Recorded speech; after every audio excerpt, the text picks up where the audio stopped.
Shri Swami Samarth. Tip number 1, गरम पाणी अति प्रमाणात प्यायल्याने किडनीवर विपरीत परिणाम होतो। किडनीतील कोशिका प्रणालीवर खूपच जास्त दाब पडून ती खराब होऊ शकते। किडनी आपल्या शरीरातील एक महत्त्वाचा अवयव आहे, जो शरीरातील विषारी घटक पदार्थ बाहेर काढून टाकण्याचे काम करतो। अत्यंत महत्त्वाची टिप नंबर 2, चहामध्ये कॅफीन असते, जे आपल्या मेंदूची शक्ती व विचार करण्याची क्षमता कमकुवत करते। एकदा का आपल्या शरीराला कॅफीनची सवय झाली की चहा मिळेपर्यंत आपला मेंदू नीट काम करत नाही, असे आपण म्हणू शकतो। जर तुम्हाला पण चहा पिण्याची आवड असेल तर तुमच्यासाठी ही खास टिप नंबर 3, दिवसाला 4 कपापेक्षा अधिक कप चहा पिणे। त्याचबरोबर जास्त वेळ उकळलेला चहा पिल्याने पचनशक्ती बिघडून आम्लपित्त, अल्सर, सांधेदुखी, अंगदुखी आणि मलावरोध अशा अनेक विकारांना बळी पडतात। टिप नंबर 4, जास्त प्रमाणात घेतलेला चहा आपल्या शरीरात कॅफीनचे प्रमाण वाढवतो। परिणामी आपल्याला झोप व्यवस्थित लागत नाही, म्हणजेच निद्रानाशाची समस्या उद्भवते। अत्यंत कामी येईल अशी महत्त्वाची टिप नंबर 5, कमी रक्तदाब असलेल्या रुग्णांनी डाळिंबाच्या रसाचे सेवन कमी प्रमाणातच करावे।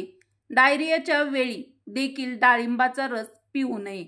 जर तुम्ही तुमच्या त्वचेवर डाळिंबाचा रस लावला तर अनेकांना खाज सुटणे, सूज येणे आणि श्वास घेण्यास त्रास देखील होऊ शकतो। अत्यंत महत्त्वाच्या व उपयुक्त किचन टिप आवडत असतील तर मराठी रोहिणी किचन आपल्या चॅनलला सबस्क्राईब नक्की करा।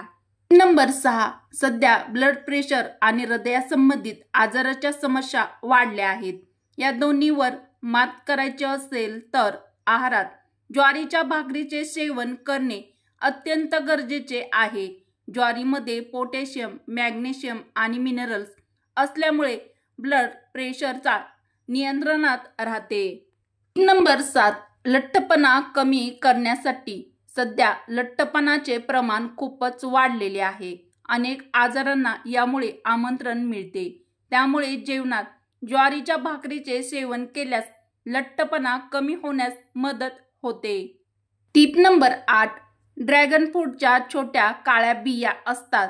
या बियामध्ये ओमेगा 9 आणि ओमेगा 3 असे फॅटी ॲसिड जास्त प्रमाणात असतात, जे हृदय व रक्तवाहिन्यांमधील होणाऱ्या रोगाचा धोका कमी करतात।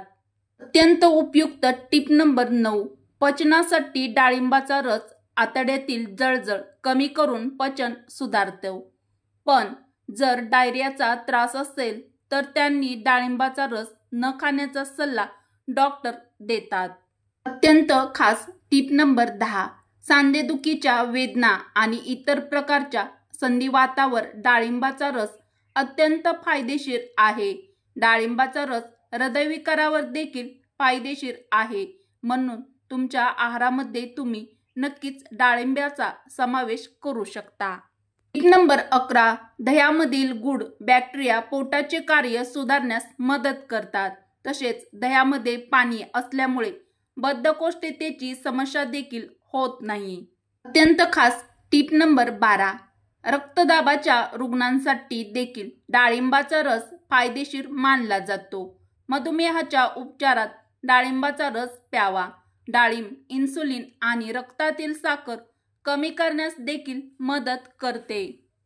अतिशय खास टिप नंबर 13, बाजरीमध्ये जास्त प्रमाणात फायबर असते, त्यामुळे तुम्हाला बराच वेळ तुमचे पोट भरल्यासारखे वाटते। हे तुम्हाला जास्त अन्न खाण्यापासून प्रतिबंध करते आणि वजन कमी करण्यास मदत देखील करते। ज्यांना आधीपासूनच अस्थमा आहे त्यांनी रात्रीच्या वेळी चुकूनही सफरचंदाचे सेवन करू नये। यानंतर सफरचंद खाल्ल्यानंतर मुळा लगेच खाऊ नये। असे म्हटले जाते की सफरचंद खाल्ल्यानंतर लगेच मुळा खाल्ल्याने आपल्या त्वचेवरती पांढरे डाग निर्माण होतात। यालाच लिकोडर्मा असे म्हटले जाते आणि आपले सौंदर्य घालवण्याचे काम हा ल्युकोडर्मा म्हणजेच पांढरे डाग करत असतात। उपयुक्त टीप आवडले असतील तर पटापट लाईक व मैत्रिणींना हा व्हिडिओ शेअर नक्की करा। टीप नंबर 14, ज्वारीची भाकरी कॅन्सरपासून बचाव करते। ज्वारीवर एक थर असतो जो कॅन्सरचा प्रतिकार करू शकतो।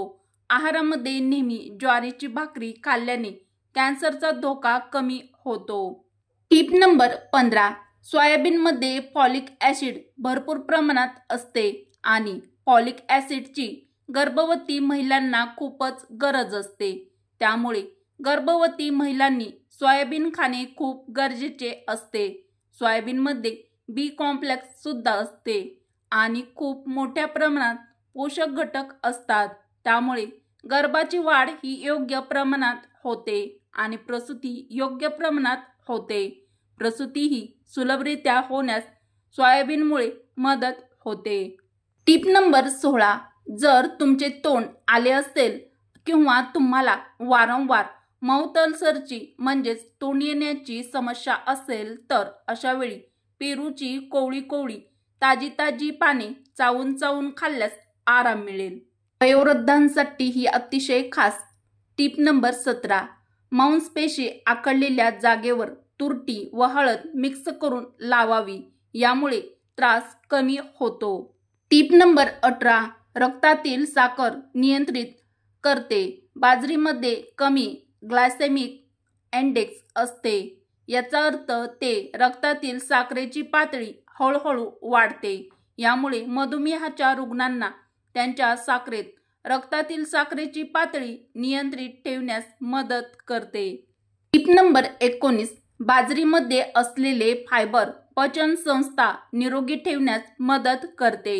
त्यामुळे बद्धकोष्ठता, ॲसिडिटी आणि अपचन यासारख्या समस्यांपासून आराम मिळतो। उपयुक्त टीप आवडल्या असतील तर पटापट व्हिडिओला एक लाईक नक्की करा। टीप नंबर 20, कच्च्या कांद्यात फायबर्स मोठ्या प्रमाणात असतात, जे पोटात चिटकलेले अन्न बाहेर काढतात। परिणामी पोट साफ होते। बद्धकोष्ठता अर्थात कॉन्स्टिपेशनचा त्रास असणाऱ्यांनी कच्चा कांदा नक्की त्यांच्या आहारामध्ये खावा। टीप नंबर 21, कच्चा कांदा खाल्ल्याने उच्च रक्तदाबाची समस्या आटोक्यात राहते। हृदयाशी संबंधित आजार होत नाहीत। तसेच शरीरातील खराब कोलेस्ट्रॉल बाहेर काढून टाकण्याचे काम कांदा करतो। परिणामी हार्ट अटॅकपासून आपला बचाव होतो। अशाच नवनवीन व छान किचन टीप पाहण्यासाठी आपल्या चॅनलला लाईक, शेअर व सबस्क्राईब करायला विसरू नका।